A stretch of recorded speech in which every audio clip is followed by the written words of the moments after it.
E o mundo mudou.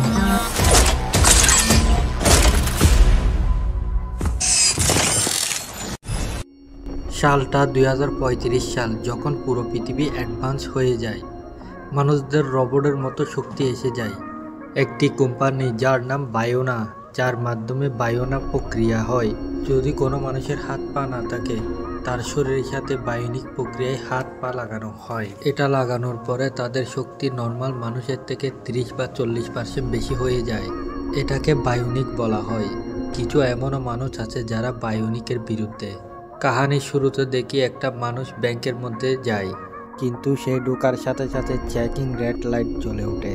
সে সবাইকে বলে তার হাত টাইটানিয়ামের বানানো। তারপর সে লকার রুমে আসে। চেকিং করার পর তার লকার রুম খুলে দেওয়া হয়। সে লকার থেকে তার হাত বের করে নেয় এবং তার হাতের সাথে লাগিয়ে নেয়। সে সেখানে থাকা কর্মচারীর উপর হামলা করে। এখানে আরেকটা লকার খুলে সেখান থেকে হীরা বের করে নেয়।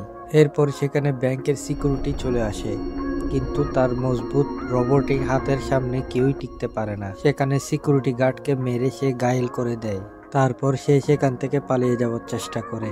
সে একটা মেয়েকে ধরে ফেলে যাতে তাকে পুলিশ কোনো ক্ষতি করতে না পারে। সে সেখান থেকে বেরিয়ে পড়ে। এরপর তার পার্টনারের সাথে দেখা হয়। সে ছিল তার ভাই, তার নাম হিটার।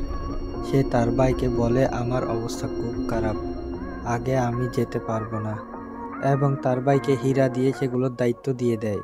তখন পুলিশ সেখানে চলে আসে এবং তার ভাইকে সেখানে রেখে পালিয়ে যেতে হয়। অন্যদিকে আমাদের মারিয়া নামের একটা মেয়েকে দেখানো হয়। সে তার মায়ের মতো চ্যাম্পিয়ন হতে চায় এবং সে ছোট থেকে তার প্রিপারেশন নিচ্ছিল। সে এখন অনেক বড় হয়ে যায়। আজকে সে তার বোন গ্যাবির সম্পর্কে বলে। সে একজন লং জাম্প চ্যাম্পিয়ন, যার ডান পা রোবটিক। লং জাম্প দিয়ে একটা রেকর্ড করে নেয়।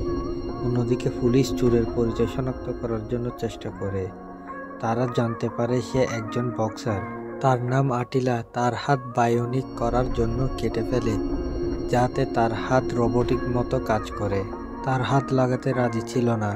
অন্যদিকে হিটলার বক্সিং একাডেমিতে যায় এবং তার সদস্যদের হীরা দিয়ে দেয়। তখন সেখানে একটা ছেলে আসে।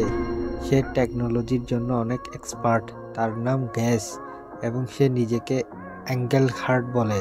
হিটার তখন জিজ্ঞেস করে, আমাদের এই কাজের মধ্যে কেন শরিক হতে চাও? আমি পরিবর্তন আনতে চাই, আমি এগুলো দেখে অনেক বিরক্ত।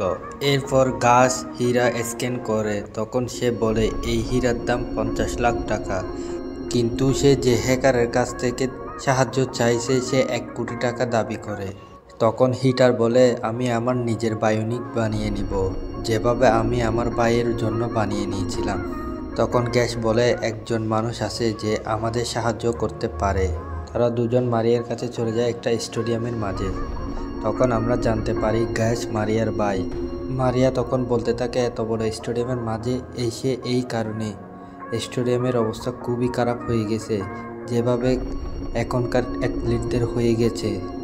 গ্যাস তখন তার প্রজেক্টের সম্পর্কে বলে। তখন মারিয়া বলে এই বিষয় নিয়ে তাদের সাথে পরে কথা বলবে। এরপর আমাদের বায়োনিক কোম্পানি দেখানো হয়।